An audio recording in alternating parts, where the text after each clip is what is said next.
पाकिस्तान सरकार जैशचं मुख्यालय आणि दहशतवादी अड्डे पुन्हा बांधणार का, असा एक मोठा प्रश्न आता समोर आलाय।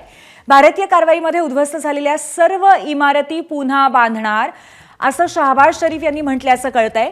दहशतवाद्यांच्या कुटुंबियांना भरपाई देण्याची पाकिस्तान सरकारने घोषणा केली आहे। शहबाजने प्रत्येक मृत पाकिस्तानच्या कुटुंबाला सुद्धा 1 कोटी देण्याची घोषणा केल्याचं कळतंय। पंतप्रधान शहबाज शरीफनी प्रत्येक मृत कुटुंबियांना 1 कोटी देण्याची घोषणा केली आणि पाकिस्तान मसूद अझहरला 14 कोटी रुपये भरपाई देणार अशा पद्धतीची सुद्धा माहिती कळते। आणि यावरती एक मोठा प्रश्न अर्थातच उपस्थित होतोय। पाकिस्तानकडे खाण्यासाठी पैसे नाहीत आणि ते जगाकडे मदतीची याचना करतायत, पण दहशतवादी तळ बांधण्यासाठी पैसे दिले जात आहेत।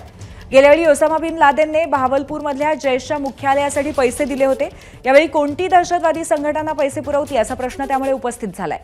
पाकिस्तान IMF कडनं घेतलेल्या कर्जाचा वापर दहशतवादी अड्डे बांधण्यासाठी त्यामुळे करणार आहे का, असा मोठा प्रश्न आहे।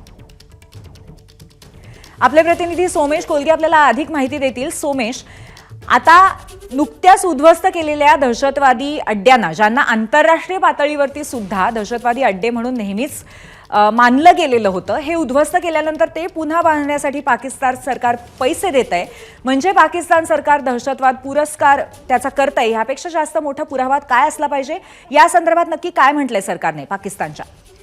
नक्कीच पूर्वी आता जी शहबाज शरीफ यांनी घोषणा केली आहे त्यानुसार त्यांनी भारताच्या हल्ल्यांमध्ये उद्ध्वस्त झालेल्या सर्व इमारती पुन्हा बांधण्याची घोषणा केलेली आहे। त्यामुळे त्यामध्ये जैशचं हेडक्वार्टर आहे, त्यासोबतच भावलपूरचं दहशतवादी प्रशिक्षण केंद्र आहे, या सर्वांना पुन्हा एकदा ते उभारणार का, हा प्रश्न निर्माण झालाय। दुसरा मुद्दा हा देखील आहे की पाकिस्तानचं आणि विशेषतः पाकिस्तान हा देश ज्या पंजाब प्रांताच्या राजकारणाने डॉमिनेट होतो, तिथलं राजकारण हे दहशतवाद्यांच्या अपीजमेंटवरही चालतं। त्यामुळे तिकडे दहशतवाद्यांचं लागोल चालन ही तशी सर्वसाधारण बाब आहे आणि त्यामुळे त्याचाच भाग म्हणून शहबाज शरीफ हे करणार आहेत का, हा देखील प्रश्न।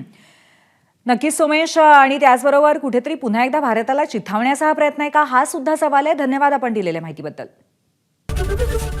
ABP माझा, उघडा डोळे बघा नीट।